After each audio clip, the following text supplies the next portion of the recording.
Hey, 10X BNB family, wanted to do this video with you guys today because I have a very special guest with us. Cindy, are you on the line? Yes.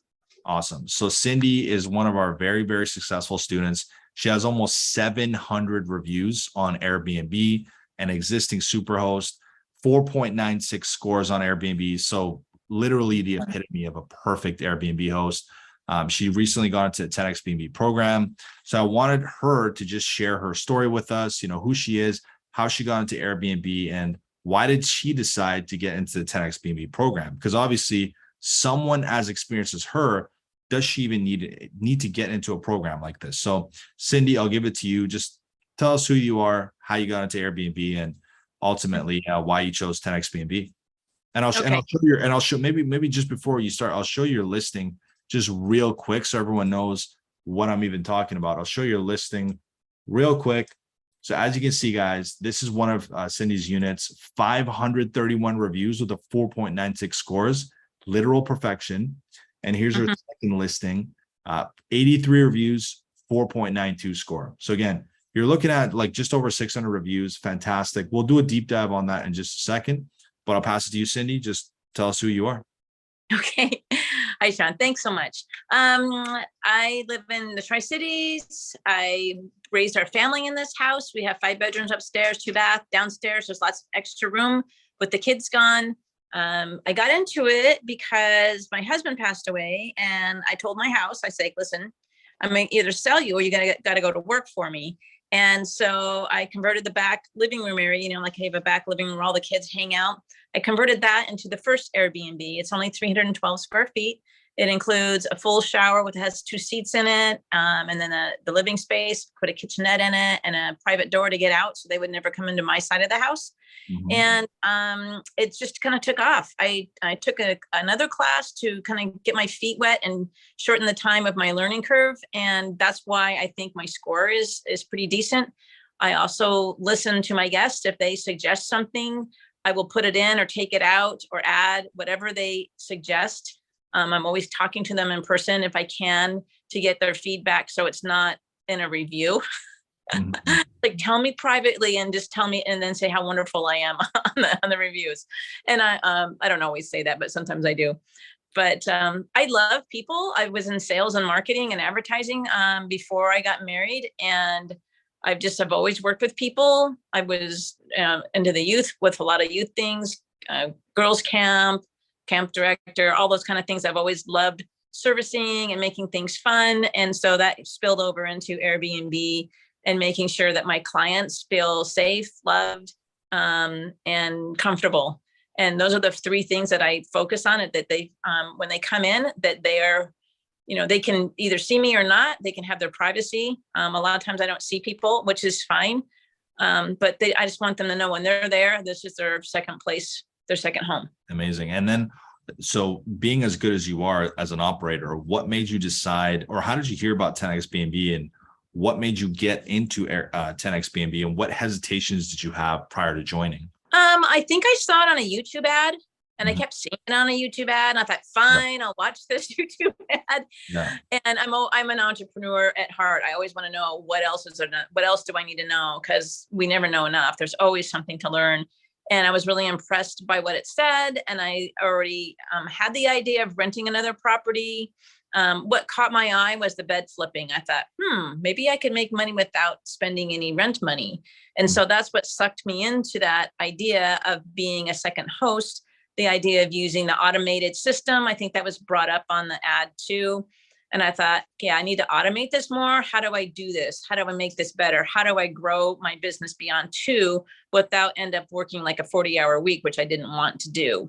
To keep it pretty passive, which it is right now. It's very passive. Well, it's pretty passive. Sometimes it's hard to get away, but yeah, so I love it and I wanted to grow it. And so that's why I jumped into 10X BNB, because I wanted to learn from what you guys were doing. And I loved what I saw, and I thought I could do that. And how's the program going for you so far? Being in the 10X BNB program, whether we're talking about the modules or the live group coach calling, how have you found it so far? I love the Facebook page. I love the Zoom calls because I'm learning a lot. I got tons of notes from that. The stuff that my first town hall call was last week, took a ton of that, and I went over my both of my Airbnbs and redid the copy on it, tried to move some pictures around. I finished up it just kind of put a fire under me, and I'm like, okay, I got to finish this golf course that I wanted to put in 4 months ago. Yeah. So I put that, and I'm just like, okay, what else can I do? What else can I do? It's just fun. I'm in love with doing this, and I love the modules.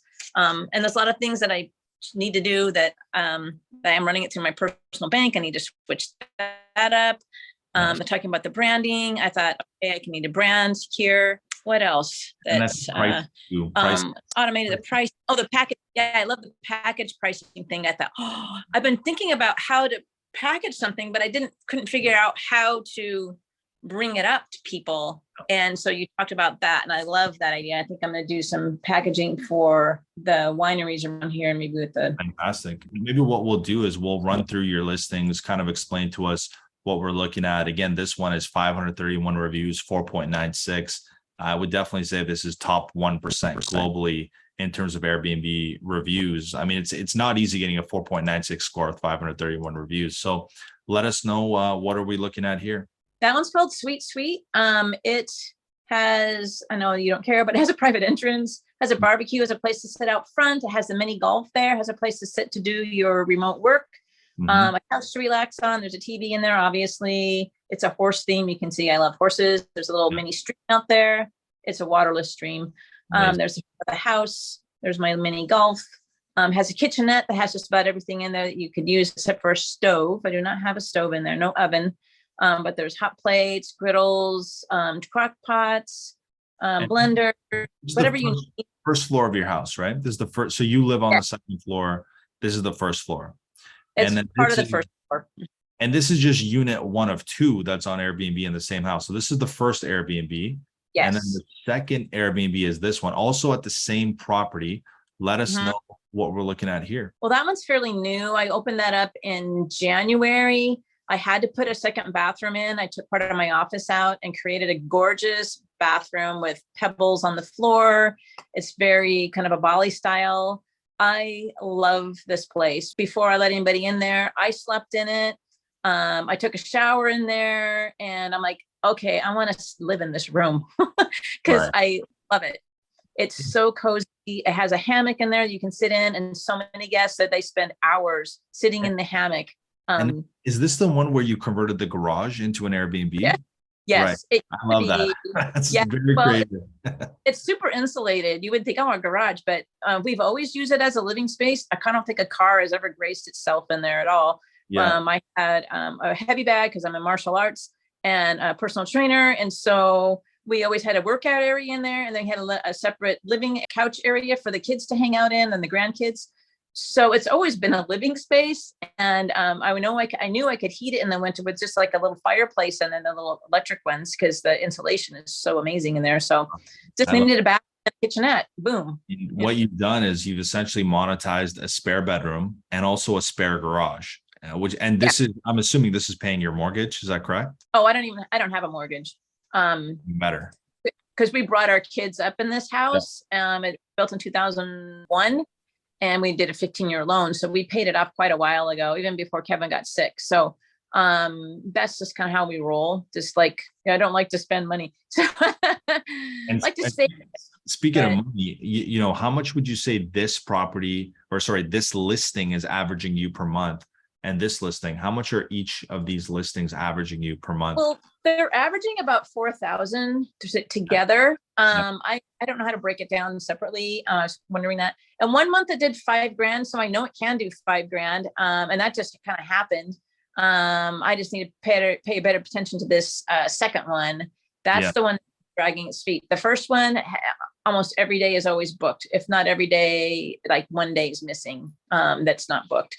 So the other one, I think it's new because I get a lot because it's new, maybe because it's pink. It's coraled actually. But the other one, I get a lot of repeat customers that come through. They're always like, hey, I'm coming through. And I said, book as soon as you can. So they love me. They know I know them. They know they're going to get their cookies. They know that they're going to be treated like a friend. This one is new. In fact, people will say, hey, you're booked. And I said, did you see my other one? Like, no. So they're not even seeing it. So I'm not sure why. I'm trying to figure that. Now, if you, once you fully optimize this listing, how much Yes. do you think you can make per month? If this one's fully optimized, do you think you can make like Um, 7,000 a month, 8,000 a month? How high do you think you can go? well, that's a good question. I think with the pricing that I have now, it'd probably be about 54, 5,500 a month with the two of them. But if I change the pricing and stuff like, say, I got to go through the pricing module still. Mhm. It could be more, that would be great. I want to make sure that people get a value in it. I don't want to feel like I'm raising the prices just to make money. I want to make sure if they're coming to my place and I'm charging a certain rate, that they're going to get a lot of value out of it. And then some. I always want to over deliver to them because I want to make sure they feel like I'm taking care of them and not taking advantage. And just so everyone understands the full context. So you have two separate Airbnb listings. They're making you, somewhere around 4 to 5K a month, possibly more once these are fully optimized. If Yes. you were to put these same listings on Craigslist and get a long-term tenant, how much do you think you can make off long-term tenant versus having these properties on Airbnb? Oh, you mean like a rental? Yeah. Okay, the little one is I probably wouldn't get that much for it. Maybe like 600, maybe 900 a month, maybe Yeah. probably 900. And then the bigger one, maybe, I don't know. It's pretty, I don't know a lot about rent prices, but maybe 1,000 to 1,200. I would not be making a whole lot of money and they'd be wrecking my place. Yeah. So you're making like double or triple long-term rental rates on Airbnb. Oh, definitely. Definitely. And your place is better taken care of. I mean, Yeah. when they come in, they're respectful of your place. A renter thinks it's their place and then they trash it. Yes, 100%. We've experienced that numerous times with long-term tenants, and that's why we love sticking with short-term rentals and Airbnb.